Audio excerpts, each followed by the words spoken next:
Bueno, compañeros, seguimos con el video.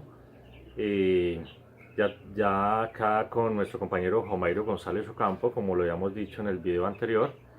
Él es profesional en lenguas de la Universidad de Caldas.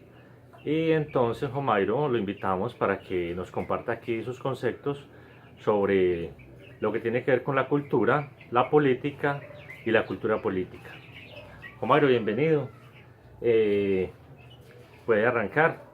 Vamos con su concepto sobre cultura política. Bueno, muchas gracias primero que todo, Carlos, por invitarme a ser parte de este trabajo.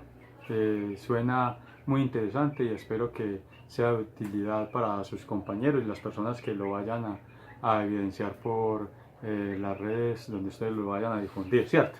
Entonces el tema pues aquí a tratar es política, cultura y ya la conversión de estos dos que es cultura política, ¿cierto? Siempre que me remito a cualquier tema, me gusta mucho la historia, ¿sí? Y en este caso, pues, no está por demás hablar de la política en esos orígenes, ¿cierto? Entonces, tenemos que la política, pues, se remite al siglo V antes de Cristo, donde Aristóteles sienta sus primeras bases escribiendo el tratado llamado Política. Aquí se instauran pues sus primeras bases. Ya hoy en día tenemos una derivación de lo que fueron esos primeros inicios. Ya hoy en día pues se dividen en bancadas, como todos lo conocemos cuando vemos en noticias, cuando leemos un artículo. Las bancadas son dos. Básicamente se definen o se dividen entre izquierda y derecha. Y ambas siempre están en esa lucha por el poder, ¿cierto? Por administrar el poder. Encarnan esa perpetua discusión por quién puede gobernar mejor. Entonces ya como nos conocemos, esas bancadas se dividen en democráticas, socialistas, democráticas capitalistas y democráticas comunistas. Entonces básicamente ese sería el concepto de política, ¿sí? Ya luego pasaríamos a un concepto o a desglosar como la palabra cultura. Igualmente, como lo decíamos, cultura en sus orígenes viene de la palabra latín cultus, que es cultivar, algo que se cultiva, ¿cierto? Pues en el campo, una planta. De esta misma manera, la cultura se cultiva. ¿Y qué es la cultura? Una base de conocimientos, ideas, ¿cierto? Que al cultivarse se vuelven tradiciones, costumbres que ya entran a caracterizar un pueblo, un estado o una región y a ser conocidos por esos rasgos, esas culturas, los cuales son heredados de generación en generación, sea de padres a hijos o el mismo estado, ¿cierto? Heredando esos conocimientos a través de la educación, ¿sí? Esa sería la parte de cultura.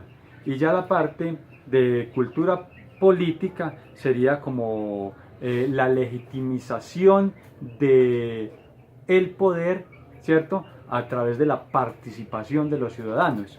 Ya sea ellos decidiendo, ¿cierto?, su propio sistema o a través de un sistema, como lo decía hace un momento, puede ser un sistema capitalista, comunista o socialista, con el fin de brindar o de velar por las garantías, derechos y deberes de una población o de la población humana en general.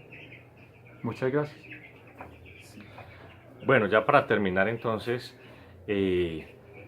la cuestión, se le dieron las biografías de los libros de Gilberto Jiménez y los otros asociados a la cultura política.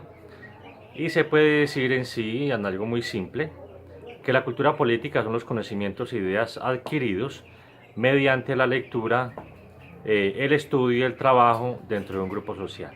Esos son a simples rasgos, porque si ahondamos en cultura hay mucho que tratar. Lo que es la política es una cualidad que se construye mediante la interacción humana con orden organizativo dentro de las sociedades y de la forma de gobernar dentro de las mismas, ¿sí? Y ya lo que es cultura política son las creencias y valores compartidos en cuanto a la vida en sociedad y en la forma de vida en una cohesión y armonía social, que se desarrolla en cada grupo político y social dentro de una organización, en un país o en un grupo limitado.